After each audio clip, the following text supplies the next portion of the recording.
Seja nosso Senhor Jesus Cristo. Como nós podemos conhecer alguém? Quando você foi conhecer o seu cônjuge, o seu esposo, a sua esposa, certamente teve uma espécie de período de prova, né, antes de vocês poderem se casar. Mas, na verdade, para conhecer uma pessoa, nós dispomos de duas ferramentas, uma mais perfeita e outra menos perfeita. Para conhecer uma pessoa, a ferramenta menos perfeita é ouvir falar dela. A gente escuta falar de alguém. Então, nosso conhecimento é limitado, porque nós estamos sabendo coisas da pessoa através dos livros, daquilo que ela posta na internet, daquilo que os outros falam da pessoa para nós. É sempre um recorte da pessoa. Às vezes nós seguimos alguém na internet e fazemos isso todos os dias, acompanhamos a vida da pessoa, de tudo que ela posta, que nós até mesmo achamos que somos íntimos dessa pessoa, porque ela está dentro da nossa casa todos os dias. Mas notou que o conhecimento que você tem dessa pessoa é o que ela escolhe mostrar para você? Você não a conhece de verdade. A outra ferramenta para conhecermos alguém é convivermos com essa pessoa.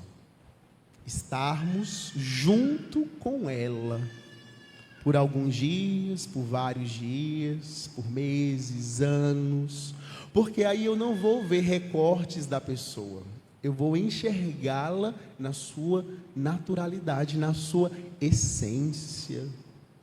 É assim dentro das nossas casas, viu? Se tem alguém que te conhece, é o seu cônjuge, o seu filho, sua filha, seu pai, sua mãe. Sabemos os trejeitos, as dificuldades, as virtudes. Olhamos para a pessoa e não precisamos nem perguntar o que ela tem, porque a gente já sabe. A gente pergunta mesmo assim, né? Mas nós conhecemos com quem nós vivemos. Esse é o modo mais perfeito de conhecer alguém. E por que eu estou dizendo isso? Porque eu queria saber, e aqui eu te pergunto, qual é o seu conhecimento de Deus? Você conhece a Deus mesmo? Você conhece a Deus por ouvir falar de Deus, por investigar Deus, estudar Deus, estudar a doutrina, ler o catecismo, escutar palestras, escutar pregações? Ou ainda pior, né? Vai para o meio do mato, olha para a natureza, sente Deus. É assim que você conhece Deus? Eu escuto muito isso. Padre, é tão bom quando eu vou para o meio do mato e ali eu sinto uma conexão, eu rezo, falo com Deus. Vejam, não é que no meio do mato você não vai ter uma experiência de Deus não, viu? Mas é uma forma primitiva de conhecer a Deus. A natureza, sim, fala de Deus. Escutaram a primeira leitura do livro da sabedoria? Ela diz justamente a dificuldade de conhecer a Deus apenas através da contemplação das coisas criadas. Nós, seres humanos, somos muitíssimo pequenos. A nossa cabeça é pequena, a nossa compreensão da realidade é limitada. E como pretendemos conhecer a Deus, o Criador de todas as coisas, o outro, o irreconhecível, aquele que não cabe dentro da nossa cabeça, apenas contemplando coisas criadas? O livro da sabedoria, ele tem um realismo muito duro, feito em uma época onde a cultura judaica entrou em contato com a cultura grega, assimilaram vários conceitos helênicos, entre os quais a concepção do tempo, a concepção do espaço, a ideia de que Deus é um ser transcendente. Então, essa pessoa que escreveu o livro da sabedoria, no fundo ela está dizendo assim, não é possível conhecer a Deus não. Porque a gente vai ver Deus sempre através de reflexos do que a natureza conta, ou contemplando a beleza, contemplando a verdade, contemplando a bondade, contemplando a providência. A gente vai vendo reflexos de Deus, mas esse não é o conhecimento mais perfeito do Senhor. A maior parte dos cristãos conhece a Deus apenas nesse nível, no nível ou intelectual, ou no nível supersticioso, no sentido de, estou sentindo alguma coisa, então Deus está falando comigo. É o cristão das sensações. Aí quando eu não sinto mais, é porque Deus não está mais nessa igreja, deixa eu ir para outra, onde Ele vai estar. E no fundo Deus não está em igreja nenhuma para essa pessoa, ela quer que Deus esteja dentro dela, dentro da cabeça dela. Então ela não está procurando a Deus, ela está procurando a si mesma. Vejam como a liturgia de hoje ela é tão densa, tão profunda, porque ela nos desafia a pensar: eu realmente conheço a Deus? Eu fiz uma experiência de Deus apenas intelectual ou sensorial, ou eu conheço a Deus mesmo? E aí talvez você pode estar se perguntando assim: padre, mas é possível conhecer a Deus nesse nível da convivência? Nesse nível de estar com Ele, de não apenas escutá-lo, falar dele, mas vê-lo face a face, estar com Ele é possível? Sim ou não? O que vocês acham? Será que é possível conhecer a Deus na sua essência? Sim ou não? Sim! A resposta é sim.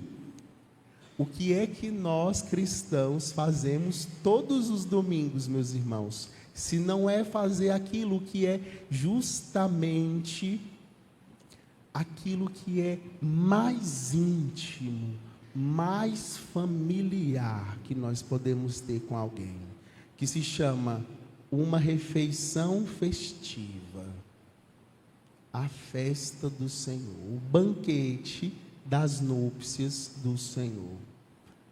Felizes os convidados para a ceia do Senhor. Quem você convida para a sua casa para uma festa? Seus amigos. Quando você começa a sua festa, antes de comer, o que é que vocês fazem? Conversam, né? Atualizam-se da vida uns dos outros, batem papo, brincam, sorriem, falam um com o outro, escutam a história um do outro, devotam amor ao outro, ao ouvi-lo, ao aconselhá-lo, dentro do ambiente familiar. Notaram que essa festa que a gente faz na intimidade, todos os domingos nós também fazemos na igreja? O que é que nós estamos fazendo aqui agora? Escutando, falando, ouvindo, aconselhando. Deus, através da sua palavra, está falando com você. Ele te convidou para a festa dele porque ele considera você amigo dele. Você é amigo de Deus. Deus se fez seu amigo e por isso ele te trouxe para a casa dele. E aqui você está tendo um conhecimento da intimidade de Deus através da palavra. Ele está se mostrando para você. Ao ouvir a palavra, você está conhecendo a Deus de face a face. Você está prescutando o coração de Deus a cada vez que nós escutamos e proclamamos as palavras, cantamos a palavra de Deus, ouvimos o Senhor, respondemos, estamos em diálogo com Deus, aqui na casa dele. Notou que você está na casa de Deus? Abrindo um parênteses, essa aqui é a primeira missa de 7h30 da manhã no nosso templo, depois que a gente se mudou lá do salãozinho para cá. Lembra, domingo passado não teve essa missa de manhã, né? Por causa do festejo. Vocês se lembram do domingo retrasado, que eu falei, é um tempo de despedida. Na próxima vez a gente vai estar na casa do Senhor, na casa grande. Ninguém está passando calor não, né? Graças a Deus. Deus providenciou todas as coisas. Estamos em construção num ambiente ainda não terminado. Mas até isso Deus nos fala.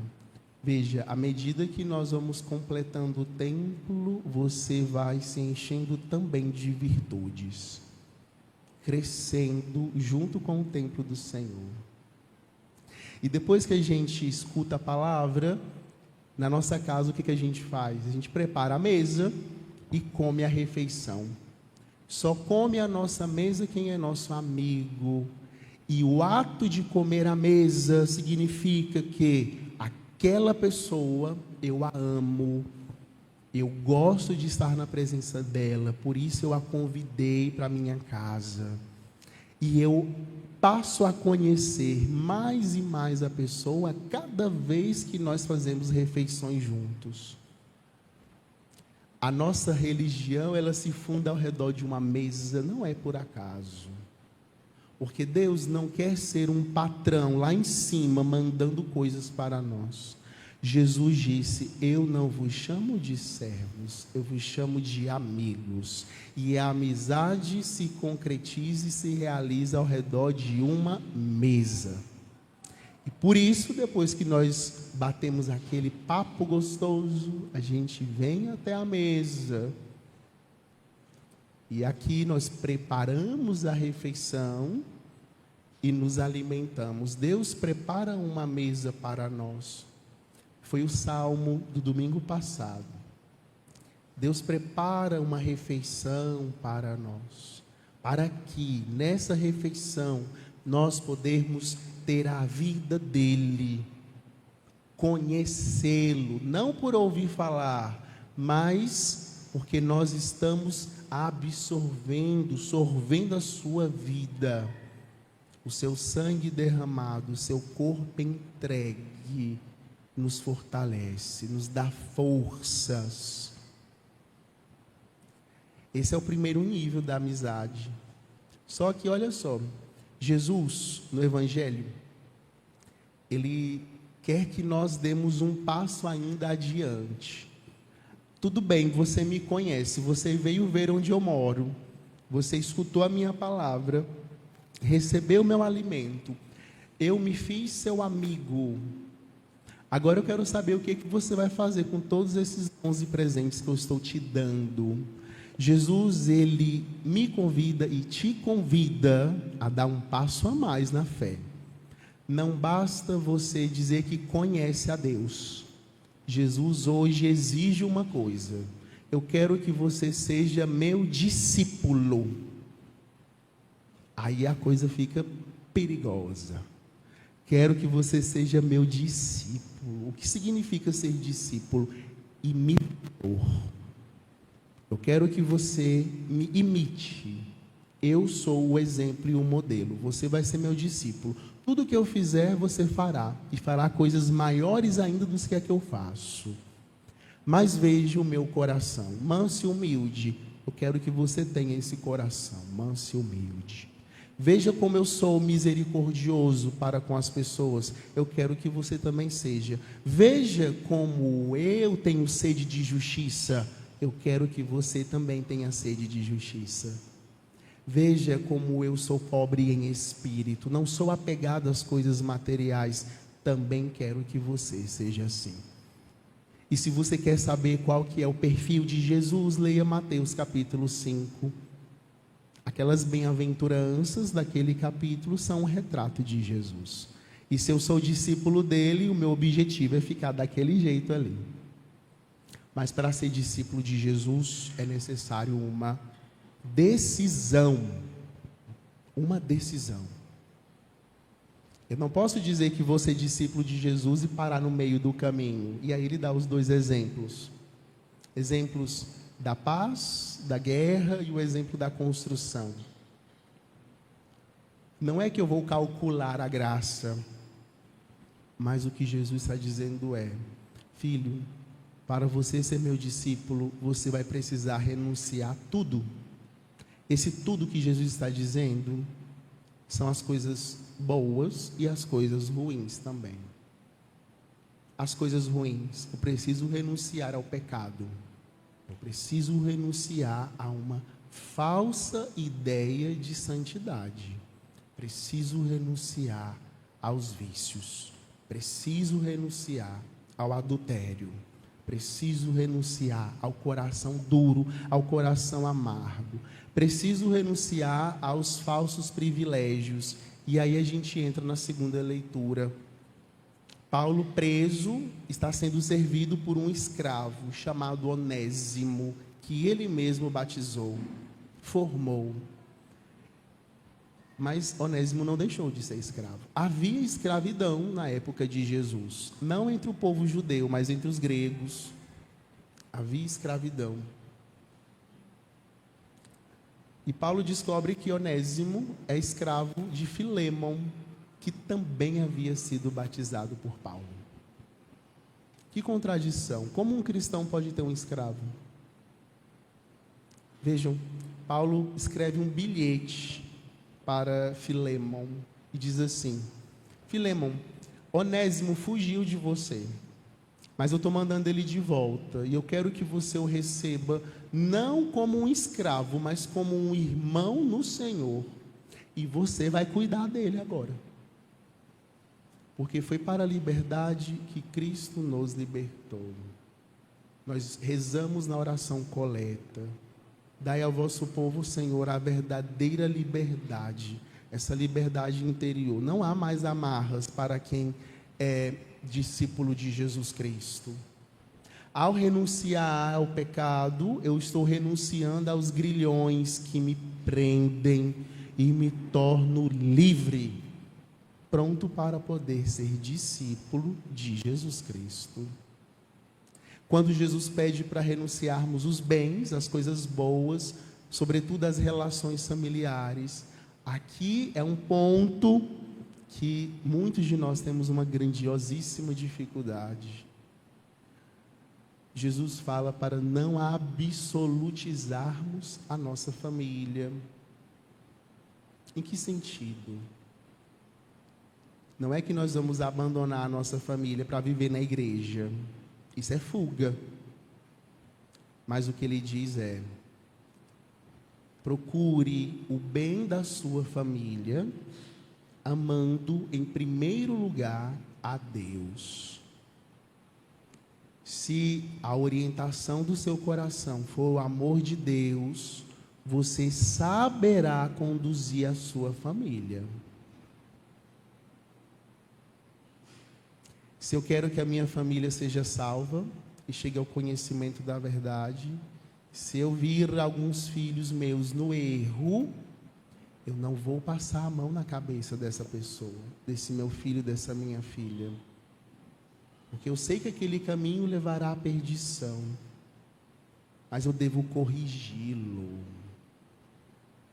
Não absolutizar a família significa não deixar com que as nossas relações humanas estejam acima do Evangelho.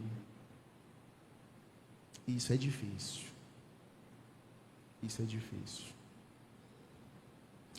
Não me venham com exemplos bobos. Então, padre, eu vou abandonar minha casa para ficar só rezando. Não é isso que Jesus está te pedindo. É algo mais profundo. Entre escolher amar a Deus e ser conivente com algum erro dos seus familiares, escolha amar a Deus. Assim você pode ser discípulo de Jesus, porque o amor que corrige também é amor. Vamos inclinar a nossa cabeça.